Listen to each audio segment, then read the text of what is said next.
Gudang penyimpanan alat-alat listrik kantor Rektorat Politeknik Pariwisata Sriwijaya yang berlokasi di Jalan Gubernur Haji Bastari, Kecamatan Jakabaring, Palembang terbakar pada Selasa 2 Agustus sekitar pukul 13.30 waktu Indonesia Barat.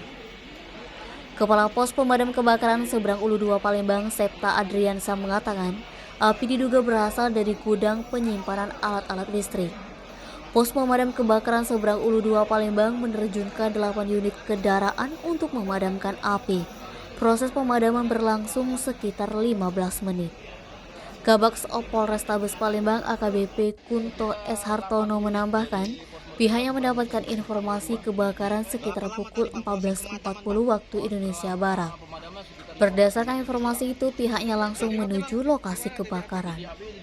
Denny Sumeko TV melaporkan.